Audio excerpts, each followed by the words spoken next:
It's Ducting Dos and Don'ts Part 2. If you haven't seen my first video, it's Ducting Dos and Don'ts on YouTube. It's been out for about 10 years. It's reached about 1 million people, and I feel very blessed that a lot of people have come along to add information, to make comments, and share with the community about ducting and airflow. And it called for me to create a second video this year. It's 2022 because I'd like to address a lot of the questions that I've gotten in a new video, and also add additional information I wish I could have added to the first video. So without any delay, we're going to do an outdoor experiment here that's going to have to do with this transition I showed you in Ducting Dos and Don'ts Part 1. As you can see, it's basically an adapter that brings two different air streams together in an undesirable way, because your second air stream traveling up this pipe is just meeting this, basically a brick wall, and it's an obstacle for the exhausting air. What we have here is the tee off, so the air comes into here, it meets this unobstructable wall at a high velocity, and then it's expected just to gravitate over here and end up in our second 90-degree turn. So here we go. We're going to be using a fire extinguisher for this test.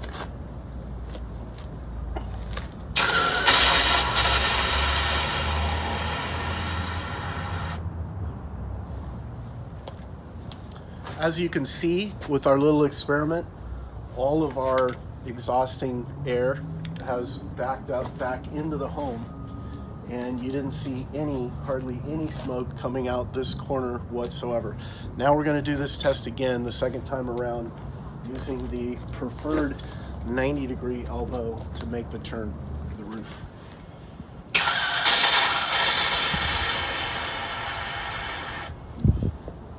You can see how much of the exhausting air actually made it to this corner to make the turn, and that's the point we're trying to illustrate. All right, in Ducting Dos and Don'ts Part 1, I did talk about the aluminum foil, or as some call it, metal tape. I was mentioning this is good to use. You can use it on your inside joints. You can also use it on your outside joints, in case that wasn't totally clear to everybody that watched the video. You can use this as an alternative to duct tape on the outside. Duct tape, if you're in an environment where your attic is reaching really high temperatures 3/4 of the year, it might start to break down over time, over a very long period of time, and this metal tape is going to hold up even longer. So it's worth the extra money to buy this metal tape. Now, on my joints, even on an articulating elbow, if I have the luxury of reaching the outside of these joints before I install this, I'm going to go ahead and put metal tape even over the articulating joints, because all of these articulating joints can leak very small amounts of air. So why not go crazy and just tape up each joint that you can, even on this transition that I didn't recommend using. Depending on how quality these parts were made, you can see little air gaps here. And that's going to create, that air pocket will create excessive sound with the high velocity air coming in. So you're going to hit that with some metal tape just to smooth it over. And also any of these seams outside that you think are not completely airtight, you might as well hit them with some tape. I might also mention, when you get hoods and these type of venting transitions with this galvanized tin, a lot of times it has oil on the surface, manufacturing oil.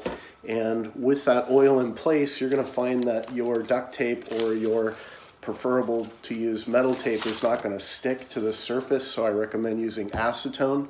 Acetone, hit it with acetone, it's going to dry very quickly, and it's going to dry all the oil to make this completely dry, because the adhesive in the tape really needs a completely dry surface to adhere to the metal and make that perfect seal. So acetone, never a bad idea to have around on your ducting installation. Now on VentaHoodParts.com, I do offer a lot of production transitions. It's not an infinite selection of sizes and shapes, and there might be a model you need that is not listed in your project. You might need to accomplish something like what this transition's doing, but in a shorter overall height than 17.5 inches.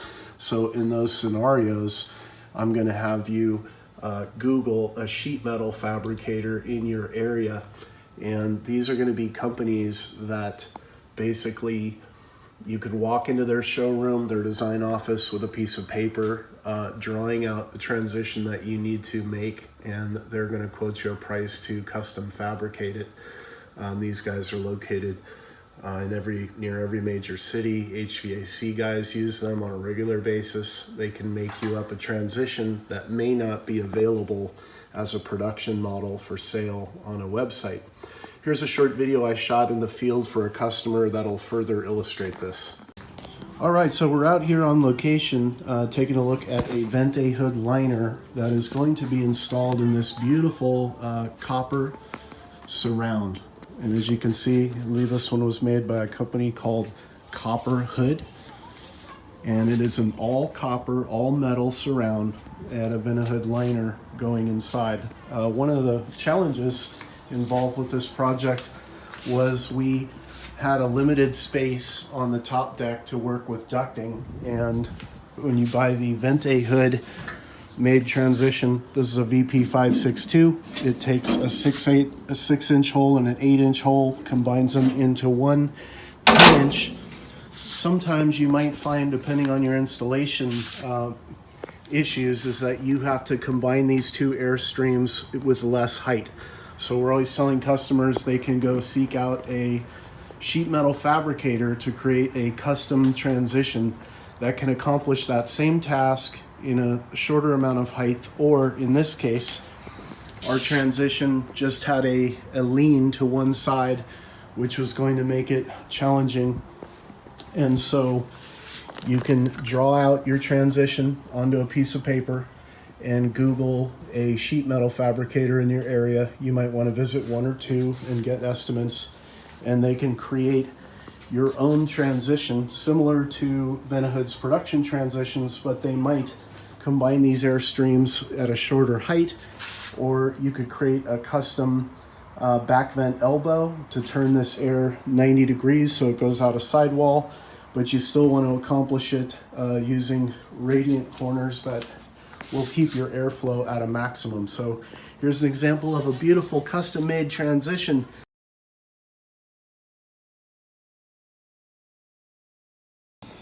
Okay, so this graph is going to show us the amount of suction loss you get by doing pipe reductions. I wish I would have put this in my first video, I didn't. So an 8-inch diameter pipe, our formula to figure out the square inches of an 8-inch pipe is pi times r squared. So 4 times 4 is 16, 16 by times 3.14, which is pi, is 50.25 square inches is what you get with an 8-inch pipe. On the 7-inch pipe, you're getting 38 square inches. On the 6-inch pipe, you're getting 28 square inches. Now, there is a math computation you can do. This is going to show you the loss from 8 to 6. If you take the 8 number and divide it into the 6 number, you will get 56%. You subtract 1 to get 44%. So when we reduce the pipe from the manufacturer's recommended 8 down to a 6, we're ending up with a 44% suction loss. And when we go from an 8 to a 7, we're still experiencing a 24% loss. And this is the math computation on how you figure out what those losses are. So we do see in the field, a lot of times people will take dual 8s and combine them into another 8, and vice versa. So you can always go bigger with your pipe, but never smaller. All right, touching real quick on the subject of makeup air, I do refer a lot of customers to CCB Innovations. You might be located in an area where they're building airtight spec homes, or you might be in an area where it's required if your hood is exhausting a certain amount of CFM and you're exceeding that CFM with your ventilation hood. You might look into a makeup air system. Basically, that's going to involve a second duct run installed from the exterior of your home that's going to bring fresh air back into the home at the same rate you are exhausting air from the home. And the way they do that, on your primary duct run, there'll be a section of pipe that has a sensor in it, 2 wires over to your makeup air duct pipe. It's got an electronic flue that's going to open and close. It senses when you have your hood in operation, opens that flue to allow fresh air to make its way back into your home at the same rate that you are exhausting air, check out CCB Innovations and find their video here on YouTube. Thanks for stopping by our YouTube channel today. Click subscribe for more videos like this one. Visit kitchenfoundry.com. Currently we are representing Perlick under counter refrigeration, Alfresco, outdoor cooking equipment and indoor, Elica, Plum wine dispensers, Ilve, Verona, Capital cooking equipment, Le Bear, and Vente Hood. Give us a call with any questions you have on installation, design concerns, purchasing quotes. We're always happy to hear from you. Thanks for stopping in.